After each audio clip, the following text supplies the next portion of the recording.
ਵਾਹਿਗੁਰੂ ਜੀ ਕਾ ਖਾਲਸਾ ਵਾਹਿਗੁਰੂ ਜੀ ਕੀ ਫਤਿਹ। ਸਾਖੀ ਆਪ ਪਕਾਉਣ ਵਾਲੇ ਸੰਨਿਆਸੀ ਨੂੰ ਉਪਦੇਸ਼। ਜੇਕਰ ਅਪਵਿੱਤਰਤਾ ਗੰਦਗੀ ਦੀ ਗੱਲ ਕੀਤੀ ਜਾਵੇ ਤਾਂ ਇਨਸਾਨ ਵਿੱਚ ਤਾਂ ਹਮੇਸ਼ਾ ਹੀ ਅਪਵਿੱਤਰਤਾ ਰਹਿੰਦੀ ਹੈ, ਕਦੇ ਮਲ ਮੂਤਰ ਦੇ ਰੂਪ ਵਿੱਚ ਤਾਂ ਕਦੇ ਮਨ ਵਿੱਚ ਕਿਸੇ ਗਲਤ ਵਿਚਾਰ ਦੀ ਅਪਵਿੱਤਰਤਾ।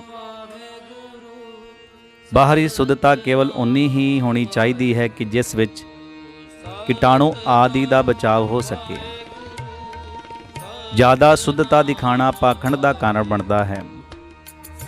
ਸ੍ਰੀ ਗੁਰੂ ਅਮਰਦਾਸ ਜੀ ਦੀ ਵਡਿਆਈ ਸੁਣ ਕੇ ਇੱਕ ਸੰਨਿਆਸੀ ਉਹਨਾਂ ਦੇ ਦਰਸ਼ਨਾਂ ਲਈ ਆਇਆ। ਉਸ ਦੇ ਮਨ ਵਿੱਚ ਪ੍ਰਬਲ ਇੱਛਾ ਸੀ ਕਿ ਮੈਂ ਕਿਸੇ ਪੂਰਨ ਬ੍ਰਹਮ ਗਿਆਨੀ ਵੱਲੋਂ ਗੁਰੂ ਉਪਦੇਸ਼ ਲੈ ਕੇ ਆਪਣਾ ਜੀਵਨ ਸਫਲ ਕਰਾਂ। ਸੇਵਕਾਂ ਦੇ ਸਾਹਮਣੇ ਉਸਨੇ ਗੁਰੂ ਜੀ ਵੱਲੋਂ ਭੇਟ ਕਰਾਉਣ ਦੀ ਇੱਛਾ ਜ਼ਾਹਿਰ ਕੀਤੀ। ਜਵਾਬ ਮਿਲਿਆ ਕਿ ਪਹਿਲਾਂ ਤੁਸੀਂ ਲੰਗਰ ਵਿੱਚ ਭੋਜਨ ਕਬੂਲ ਕਰੋ, ਤਦ ਪਛਾਤ ਦਰਸ਼ਨ ਪਾ ਸਕਦੇ ਹੋ। ਉਹ ਨਾਪਾਕੀ ਦੇ ਦ੍ਰਿਸ਼ਟੀਕੋਣ ਨੂੰ ਸਨਮੁਖ ਰੱਖ ਕੇ ਆਪਣੇ ਲਈ ਆਪ ਹੀ ਭੋਜਨ ਤਿਆਰ ਕਰਦਾ ਸੀ ਅਤੇ ਕਿਸੇ ਦੂਜੇ ਦਾ ਤਿਆਰ ਭੋਜਨ ਨਹੀਂ ਛਕਦਾ ਸੀ, ਭਲੇ ਹੀ ਉਹ ਸਵਰਨ ਜਾਤੀ ਦਾ ਹੀ ਕਿਉਂ ਨਾ ਹੋਵੇ।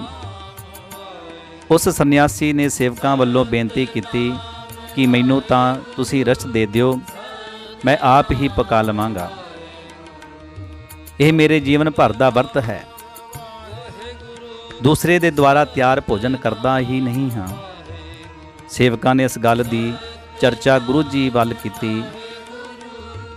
ਗੁਰੂ ਜੀ ਕਿਹਾ, ਠੀਕ ਹੈ, ਹੁਣੇ ਤਾਂ ਉਸ ਨੂੰ ਤੁਸੀਂ ਰਸਤ ਹੀ ਦੇ ਦਿਓ। ਸੇਵਕਾਂ ਨੇ ਆਗਿਆ ਅਨੁਸਾਰ ਇਹ ਜਿਹਾ ਹੀ ਕੀਤਾ। ਸੰਨਿਆਸੀ ਰਸਤ ਲੈ ਕੇ ਵਾਪਸ ਨਦੀ ਦੇ ਕੰਢੇ ਕਿਸੇ ਇਕਾਂਤ ਸਥਾਨ ਉੱਤੇ ਪੱਥਰਾਂ ਵੱਲੋਂ ਚੁੱਲ੍ਹਾ ਤਿਆਰ ਕਰਕੇ ਭੋਜਨ ਕਰ ਆਇਆ। ਜਦੋਂ ਉਹ ਗੁਰੂ ਜੀ ਦੇ ਸਾਹਮਣੇ ਅੱਪੜਿਆ ਤਾਂ ਗੁਰੂ ਜੀ ਨੇ ਮੁਸਕਰਾਉਂਦੇ ਹੋਏ ਕਿਹਾ, ਅਸੀਂ ਅੱਜ ਇੱਕ ਇਹ ਜਿਹੇ ਸਾਧਕ ਨੂੰ ਵੇਖਿਆ ਹੈ ਜਿਨੇ ਕੜੇ ਥਕੇਵਾਂ ਜਾਨੀ ਕਿ ਪ੍ਰਿਸ਼ਮ ਵੱਲੋਂ ਤਿਆਰ ਪਵਿੱਤਰ ਭੋਜਨ ਗੰਦੇ ਚਮੜੇ ਦੀ ਥੈਲੀ ਵਿੱਚ ਪਾ ਦਿੱਤਾ ਹੈ। ਗੁਰੂ ਜੀ ਦਾ ਇਹ ਵਿਅੰਗ ਸੰਨਿਆਸੀ ਸਮਝਿਆ ਨਹੀਂ। ਉਹ ਜਵਾਬ ਵਿੱਚ ਬੋਲਿਆ, ਇਹ ਜਿਹਾ ਕਿਹੜਾ ਮੂਰਖ ਹੈ ਜਿਨੇ ਇਹ ਜਿਹਾ ਘੋਰ ਦੋਸ਼ ਕੀਤਾ ਹੈ। ਗੁਰੂ ਜੀ ਨੇ ਕਿਹਾ, ਉਹ ਮੇਰੇ ਸਾਹਮਣੇ ਹੀ ਖੜਾ ਹੈ। ਇਸ ਉੱਤੇ ਸੰਨਿਆਸੀ ਬੁਖਲਾ ਗਿਆ ਤੇ ਬੋਲਿਆ, ਉਹ ਕੋਈ ਹੋਰ ਹੋਵੇਗਾ। ਮੈਂ ਤਾਂ ਪਵਿੱਤਰਤਾ ਦਾ ਅਖੀਰ ਸੀਮਾ ਤੱਕ ਧਿਆਨ ਰੱਖਦਾ ਹਾਂ ਅਤੇ ਤਦ ਤੱਕ ਭੋਜਨ ਨਹੀਂ ਕਰਦਾ ਜਦੋਂ ਤੱਕ ਮੈਨੂੰ ਵਿਸ਼ਵਾਸ ਨਹੀਂ ਹੋ ਜਾਵੇ ਕਿ ਇਹ ਭੋਜਨ ਪੂਰਨ ਸਨਾਤਨ ਢੰਗ ਅਨੁਸਾਰ ਤਿਆਰ ਕੀਤਾ ਹੋਇਆ ਹੈ। ਗੁਰੂ ਜੀ ਨੇ ਉਸ ਨੂੰ ਕਿਹਾ, ਗੱਲ ਨੂੰ ਸਮਝਣ ਦੀ ਕੋਸ਼ਿਸ਼ ਕਰੋ।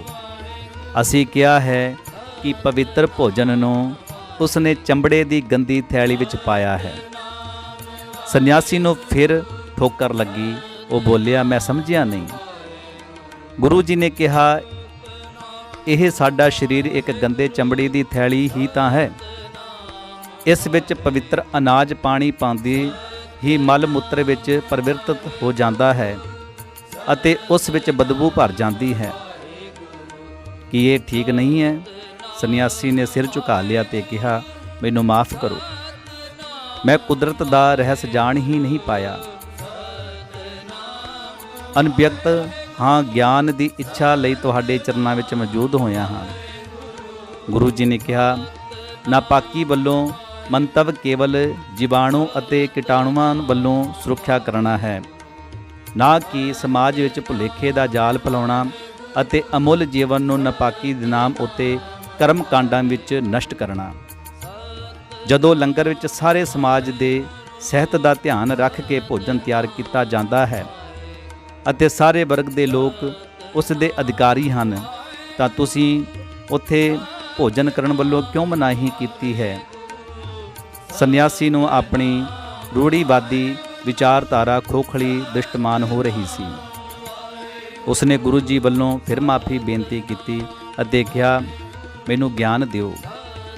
ਗੁਰੂ ਜੀ ਨੇ ਕਿਹਾ, ਗਿਆਨ ਮਿਲੇਗਾ, ਪਰ ਪਹਿਲਾਂ ਭਰਮ ਜਾਲ ਵੱਲੋਂ ਉਤਰ ਕੇ ਲੰਗਰ ਵਿੱਚ ਭੋਜਨ ਕਰਕੇ ਆਓ।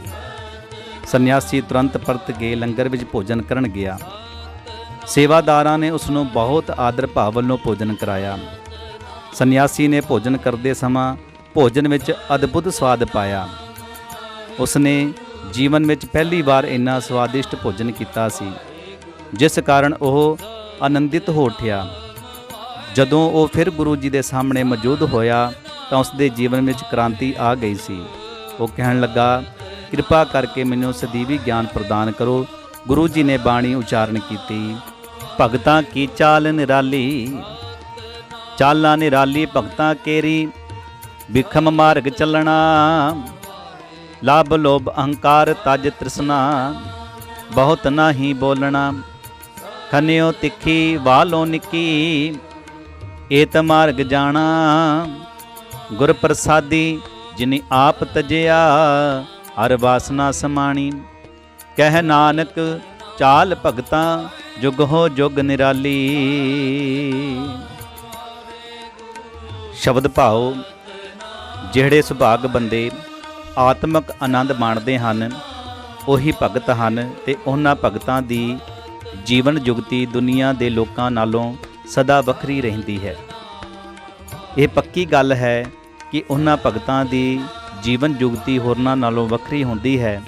ਉਹ ਬੜੇ ਔਖੇ ਰਸਤੇ ਉੱਤੇ ਤੁਰਦੇ ਹਨ। ਉਹ ਲੱਭ ਲੋਭ ਅਹੰਕਾਰ ਤੇ ਮਾਇਆ ਦੀ ਤ੍ਰਿਸ਼ਨਾ ਤਿਆਗਦੇ ਹਨ ਤੇ ਬਹੁਤਾ ਨਹੀਂ ਬੋਲਦੇ, ਭਾਵ ਆਪਣੀ ਸੋਭਾ ਨਹੀਂ ਕਰਦੇ ਫਿਰਦੇ।